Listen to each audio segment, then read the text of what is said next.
You wanted the best. You've got the best podcast. The hottest podcast in the world. The Chris Voss Show, the preeminent podcast with guests so smart you may experience serious brain bleed. The CEOs, authors, thought leaders, visionaries, and motivators. Get ready. Strap yourself in. Keep your hands, arms, and legs inside the vehicle at all times, because you're about to go on a monster education roller coaster with your brain. Now, here's your host, Chris Voss. Hey folks, it's Voss here from the ChrisVossShow.com. There you go, ladies and gentlemen. The Iron Lady sings that makes it official. Welcome to the big show. We certainly appreciate you guys coming by. As always, for 16 years, 2,000 episodes, we've been bringing you all the smartest and brightest people. You know, we were started 16 years ago this month, somewhere, I think it's around the 19th or so. We hit the 16-year mark. Can you believe we've been podcasting for that long? I'm tired already. Anyway, guys, we have an amazing author on the show. As always, we have the most amazing folks. But refer your friends, neighbors, relatives. Go to goodreads.com/Chris Voss, LinkedIn.com/Chris Voss, Chris Voss One, the TikTokity, and all those crazy places on the internet. We have the author of the hottest new book coming off the shelf on August 6th, 2024. It's called Slippery Beast, a true crime national history with eels, of all things. Ellen Ruppel Shell is on the show with us today. We're going to be talking about her slippery new book. It's sliding into bookstores, wherever bookstores can be found. And hopefully it'll slide into your cart so that you'll order it online, as it were. Just slide your credit card through there, too, your slippery credit card. Ellen spent years as contributing editor and correspondent for The Atlantic, where she wrote on various issues of the day that intrigued, mattered, or simply caught her fancy. Her reporting, essays, and reviews have also been featured in the Smithsonian, the Scientific American, the New York Times Magazine, Science Magazine, Audubon? I guess I need to read it more. The Guardian, which I do read, the Washington Post, or we like to call the WAPO, the LA Times, the Boston Globe, and other outlets. She's a professor emerita of science journalism at Boston U, and her research focuses on the intersection of science, culture, and society. Welcome to the show, Ellen. How are you? I'm great. Thanks for having me, Chris. Thanks for coming. We really appreciate you sliding by this slippery show. Give us the .coms. Where can people find you on the interwebs? It's ellenshell.com. There you go. ellenshell.com. So, Ellen, give us a 30,000 overview of your new book, Slippery Beast. Wow, 30,000-foot overview. Given that eels tend to find themselves deep underwater, that's quite a ways up in the air. I have to say that I got interested in this topic many years ago when I learned that eels in the state of Maine, where I own a home, baby eels were selling for $25,000 to $3,000 a pound. And what? Yeah. Not to get an eel farm. You got it. And this is the lobster state, right? Maine, the state of Maine. Learning this phenomenal fact, up to $3,000 a pound for baby eels. I mean, who the heck cares about a mess of baby eels? Turned out people did. And as a consequence of that, after I learned that, I knew I had to write a book about them. Wow.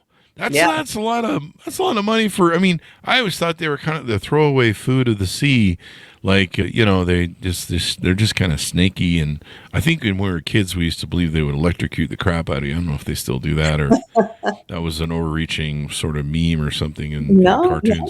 Electric eels aren't really eels. Okay, lampreys aren't really eels. There are 820 species of eels, but my book is about the freshwater eel, right?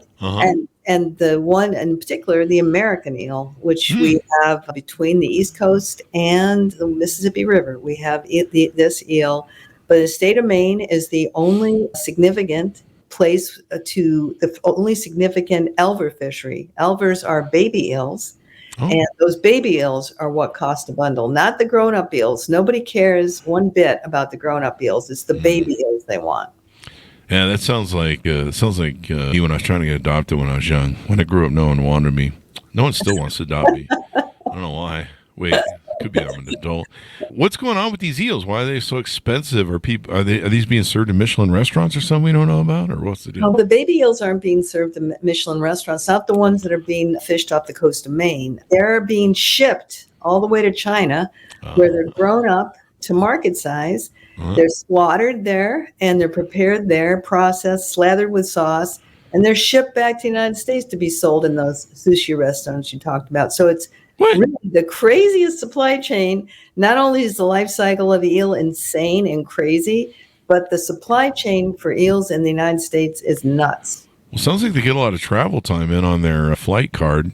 You know, they get to fly to China and back. I mean, kind of something. I don't know. You don't get much opportunity to use those points. They're having more fun than trout. I don't know. But so now you build this as a true crime in natural history. Where's the crime part at?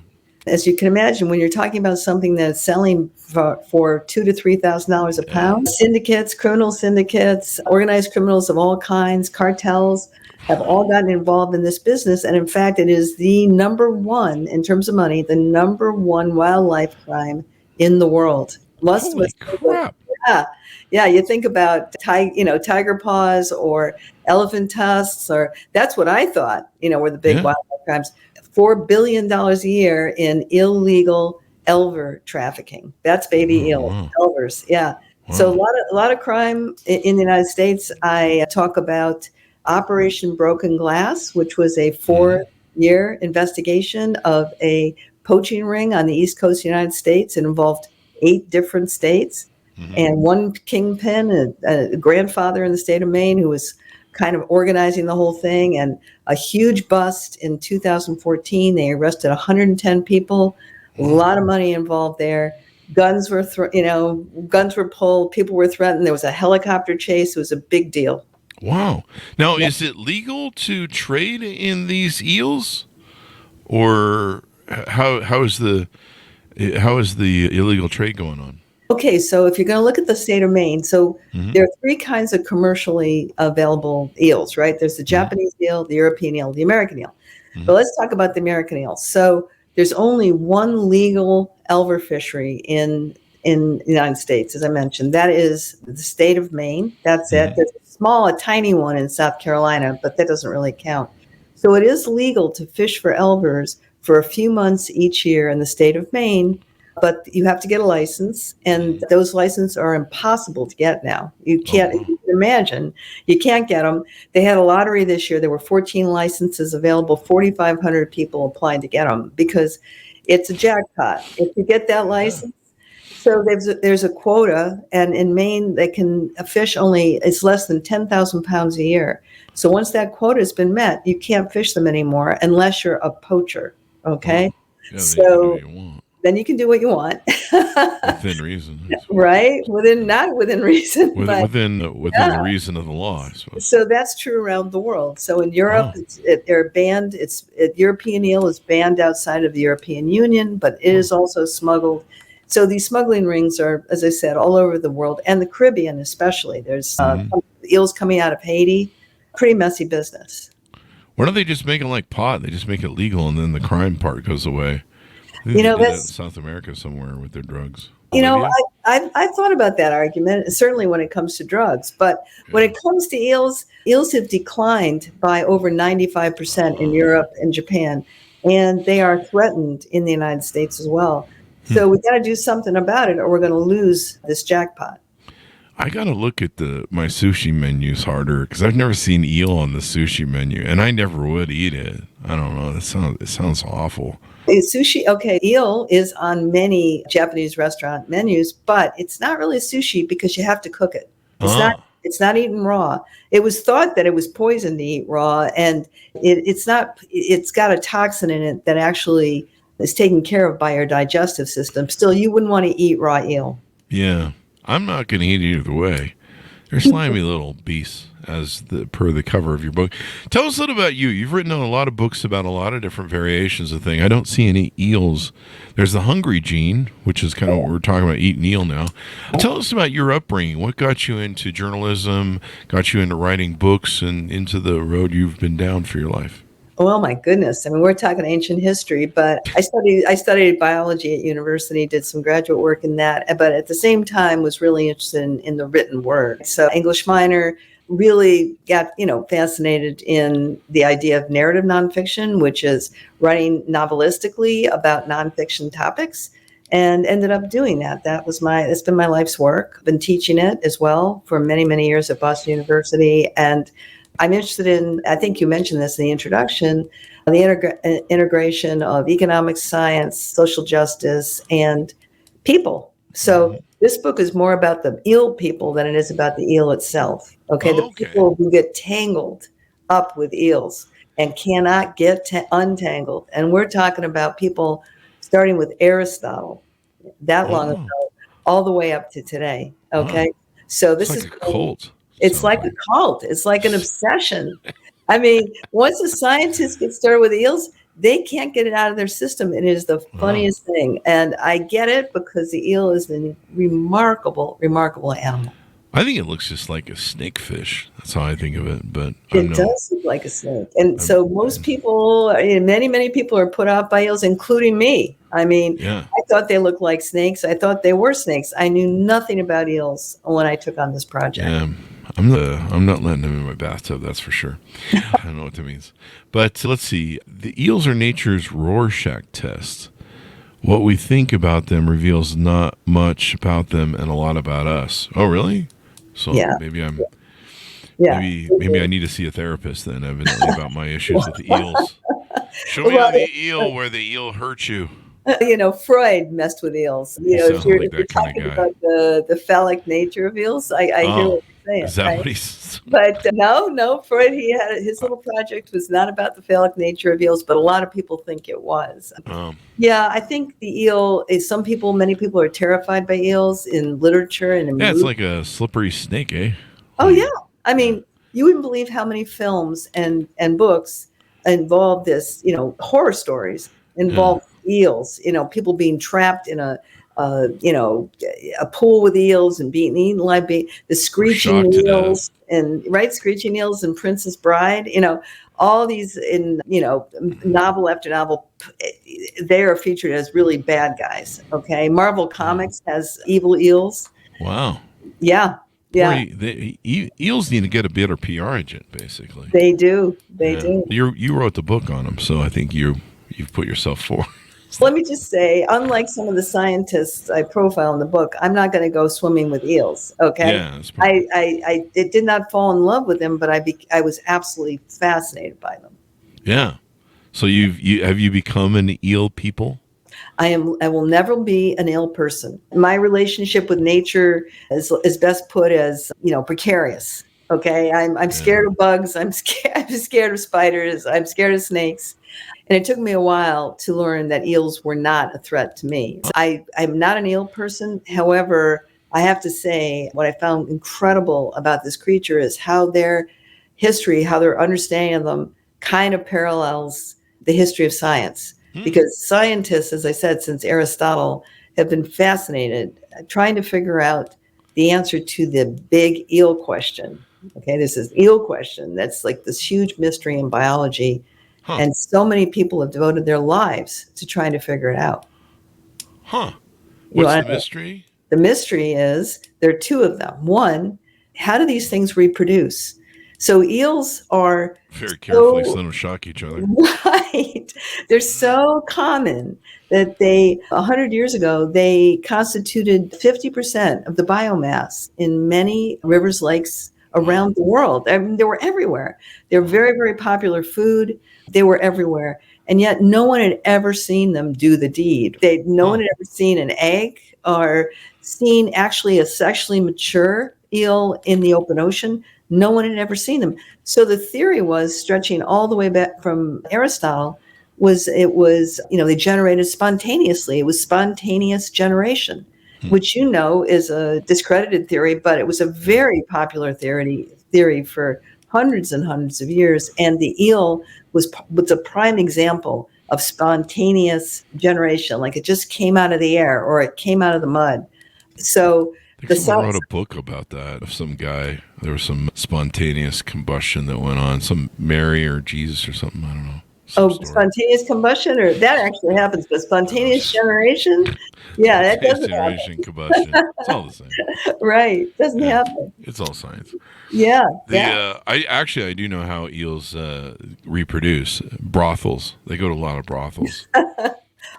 That's why no one sees them, because they're usually in a brothel when it happens. Well, but you have seen them in the brothel. Is that what you're saying? I did, actually. I was just there running security. That was research purposes? Research purposes. All right, I hear you. I was there. A friend told me. So there you go. Yeah, for a friend. I hear you. They were in the brothels giving people the slippery beast. I don't know what that means. Anyway, so did we get both questions or both secrets? No. The other question is, so if they do breed, which they do, by the way, they're not spontaneously generated. Where does it happen? Where does it all happen? Because no one, as I said, and to this day, by the way, no one has spotted an eel in the open ocean. Okay. Really? Nope. Or found an eel like, nope. And they're using all sorts of technology. They can't see these things. What they do know now, after hundreds of years of research, is that the eels spawn in the Sargasso Sea, which is south of Bermuda. And I went there to hang out with the scientists who were looking into this question. They're trying to track down precisely where they spawn. And then after they spawn, the Atlantic eels, which are the European and the American eels swim up the east coast of the United States, up to Maine, up to Canada as well. And they are larvae at that point, right? So they start off, they mate. As soon as they mate, they die. Okay, the mature eels die immediately after they mate. And then the larvae swim up over 1,000 miles up to Maine, in our case, in the case of my book, and then become a glass eel, what's called a glass eel, which is a transparent eel. It looks, really kind of bizarre. It's like a bloated toothpick, but it's transparent. Then as it crosses over the continental shelf and comes into the rivers, it turns into an elver, which is pigmented. And then it swims inland as far as the Mississippi. It swims, sets up shop in some lake or pond or someplace like that, and stays there for up to 50 years. Before turning around as a mature silver eel, swimming all the way back and going back to the Sargasso Sea. It no longer eats on that trip home. It lives on its body fat and its own bones. Gets all the way back there, spawns, and dies. So that's the life cycle we think of the eel, but we're not sure. Okay, we're still not sure. And I hung out with a scientist.